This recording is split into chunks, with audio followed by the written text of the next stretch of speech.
Troll is playing real-life Angry Birds. He grabs a furious pigeon and loads it into a catapult.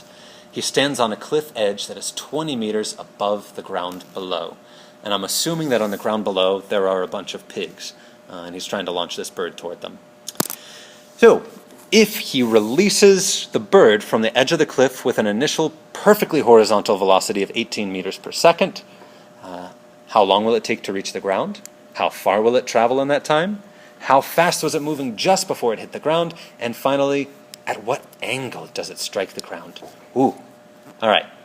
So let me start by drawing a little picture of what's going on here.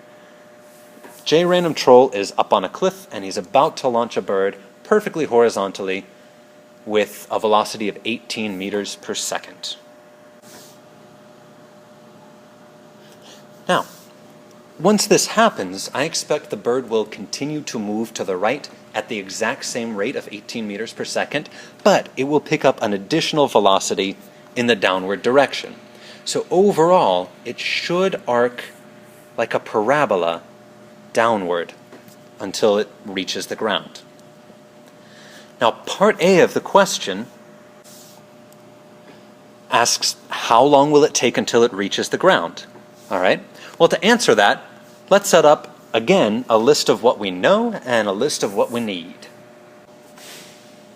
First, I know that my initial velocity in the x horizontal direction is 18 meters per second.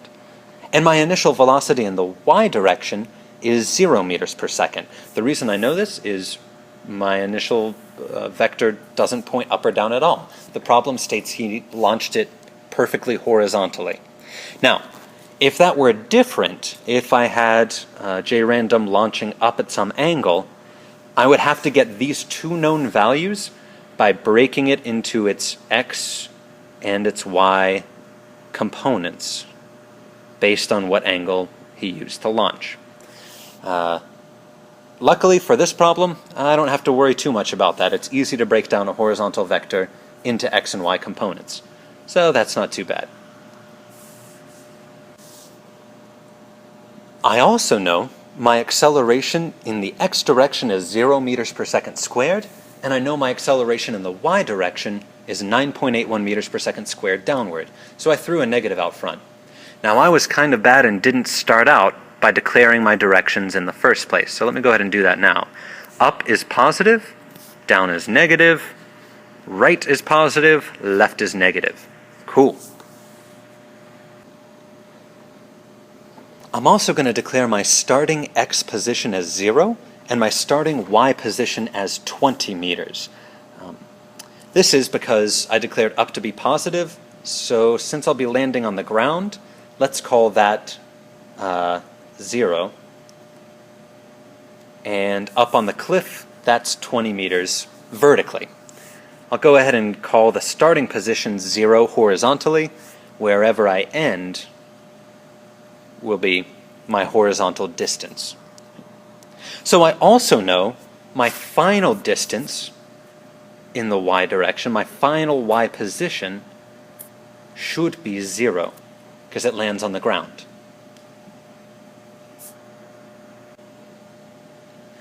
Now the question's telling me what I need to know. How long will it take to reach the ground? That's time. How far will it travel horizontally? That's my final x position. How fast was it moving just before it hit the ground? So that's my total final velocity. And at what angle? So that gets me essentially my needs list. Just time in seconds, distance in the x direction in meters, velocity in meters per second, and theta, an angle. I'll do that in degrees. So there's what I know, there's what I need to know.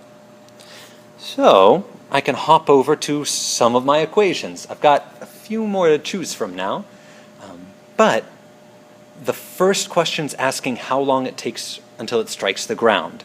So what clues me in is the ground is vertically below where I'm starting. So I probably need to start in the y direction. So I'm looking at my position, velocity, and combo equations all in the y direction. The first part of the question is asking me how long until it strikes the ground. Probably not going to use the combo equation because that doesn't even have time in it. So I'm just going to put a single line through it because I'm probably going to need to come back to it later. Maybe. We'll see. Can't really use the velocity equation yet because I don't know how fast I'm traveling at the end. So I don't have my final velocity. But look at the distance equation. I know my final position 0, my starting position was 20, my initial velocity in the y direction was 0. And I know my acceleration in the y direction, so now all I'm left to do is solve for t. So let me grab that equation only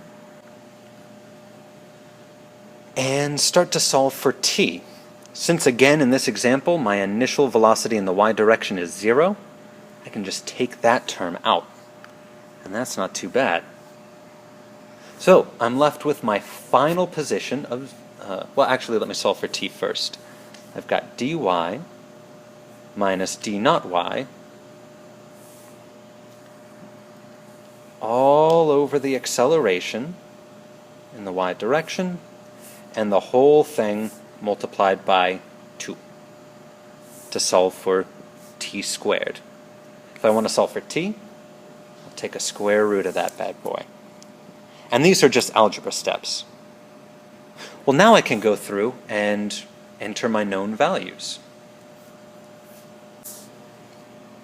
So I've got t equals the square root of 2 times my final position 0 minus my initial position 20 all over negative 9.81, my acceleration.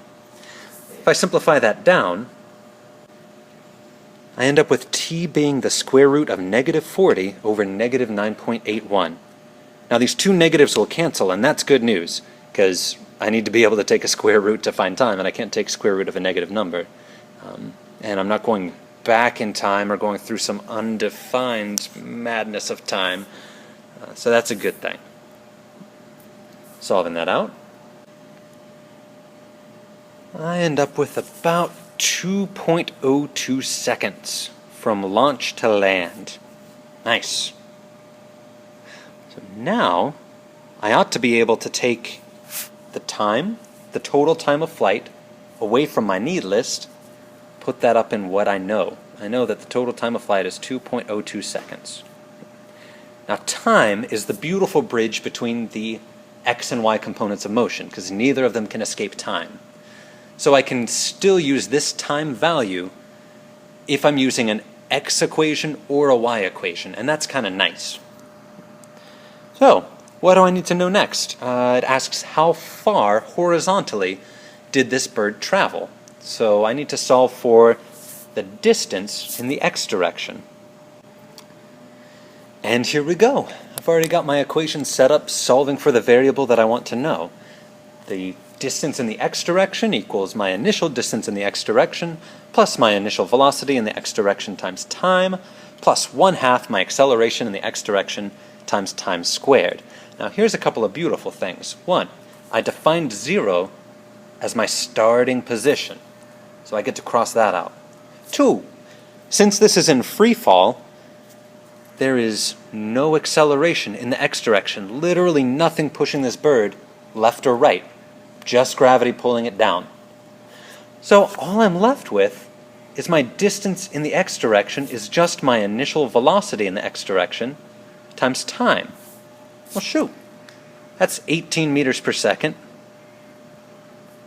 times 2.02 seconds. Hot dog.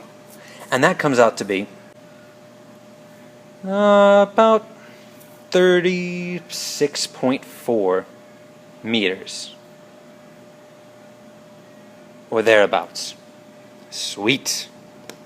There's another thing I can move from my unknown or my need list to my known list.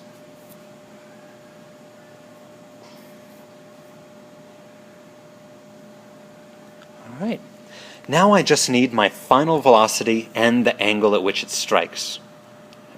So let's look at that final velocity. In the x direction, that's pretty easy. It's whatever I started with, 18 meters per second. Alright, great. What about in the y direction? Just before it hits, it's picked up a good deal of velocity downward. Well, let's see if we can figure that out possibly using the velocity equation in the y direction. Well, my velocity in the y direction will equal my initial velocity in the y direction plus my acceleration in the y direction times time. Well, my initial in the y direction was just 0. So all I'm left with is my velocity in the y direction being negative 9.81 meters per second squared times my time, which was 2.02 seconds. Now when I solve that out, I end up with about 19.8 meters per second in the y direction. Cool. Okay. Well, that's not my final answer, though, because that's only vertical. I've also got this horizontal one to deal with. And the question just says how fast, not how fast down or how fast to the right. So we still have a bit more work to do. But I've got a y component, I've got an x component. Now I just need to bring the vector back together, just like we did with all those vector addition problems. So let me jot down what that looks like. What I've drawn are two vectors, one horizontal and one vertical, and we're going to add them together. Now, this isn't a picture of what the motion actually looks like. This is just the final velocities the instant before they hit. Ultimately, the bird will be traveling down and to the right with a horizontal component of 18 meters per second and a vertical component of 19.8 meters per second down. I don't necessarily need to include the negative with that because it was my choice to make down negative. As long as I indicate downward and list the magnitude, then I'm golden. All I got to do to find the final velocity is just the Pythagorean theorem. So it'll be the square root of 18 squared plus 19.8 squared, and that punches out to be about 26.8 meters per second. That is this bird's overall final velocity, and frankly, that's the velocity this bird cares about. How fast are they going right before they strike the ground? Which, by the way, just for your information, 26.8 meters per second is going on 60 miles per hour. So that's pretty serious. And finally, it asks for the angle.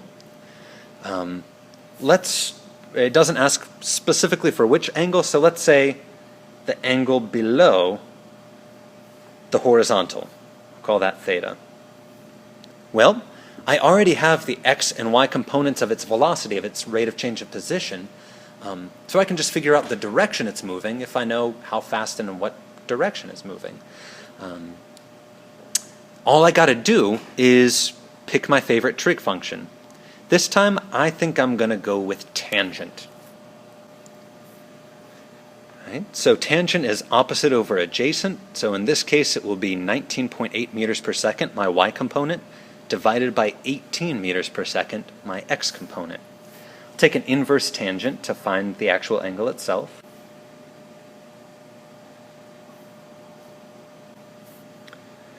And I get about 47.7 degrees below the horizontal. So, now that all is said and done, I know just about all there is to know about this bird's motion.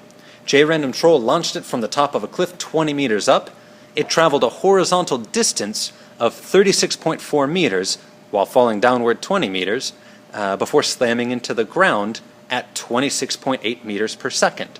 It completed this in about 2.02 seconds, and it landed at an angle of 47.7 degrees below the horizontal. So, come in, ask any questions you want on that. We'll do some examples and then maybe just launch a couple of cannons around the classroom ourselves. See you then.